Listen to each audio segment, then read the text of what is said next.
எந்த விதமான ரெஸ்லிங் செய்திகளையும் மிஸ் பண்ணாமல் இருக்க சேனலை சப்ஸ்கிரைப் பண்ணி பெல் ஐக்கானை கிளிக் பண்ணி வச்சுக்கோங்க. என்னமோ கோடி ரோட்ஸ் பார்த்தீங்கன்னா இன்றைக்கி ராக் அட்டாக் பண்ணதுக்காக ராக் வரதை பார்த்த உடனே போன வாரம் கொடுத்ததுக்கு பழி வாங்கத்தான் இந்த வாரம் வாராருன்னு நினச்சேன்.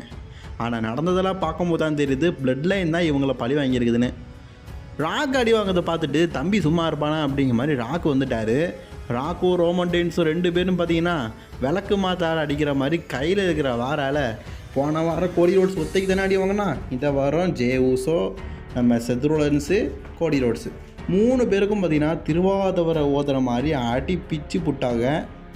சரியான அடிங்க, உண்மையிலேயே மரண அடின்னு சொல்லுவாங்களே அது இதுதான் போல் இருக்குது. அடித்த அடியில் கோடி ரோட்ஸோடைய முதுகெல்லாம் பார்த்திங்கன்னா தடம் படைஞ்சிருக்கும் போல் இருக்குது. அப்போ கூட ராக் அண்ட் ரோமன் ரெயின்ஸ் சும்மா விடலையே.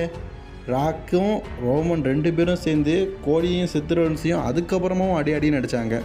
டோட்டலி ரெசல்மனியா டைமில் கோடி ரோட்ஸ் மேலே அனுபவம் தான் ஏற்பட்டிருக்குது. ஆனால் ராக்கை பார்த்தா நமக்கு பயம் ஏற்பட்டுருக்குது. இந்த மனுஷன் இப்போவே என்ன அடிக்கிறானே, ரெசல்மனியாவில் அடிக்கிற அடியில் உயிரோடி விடுவானா அப்படிங்கிற எண்ணம் நமக்கெல்லாம் தோண வச்சுருக்குது.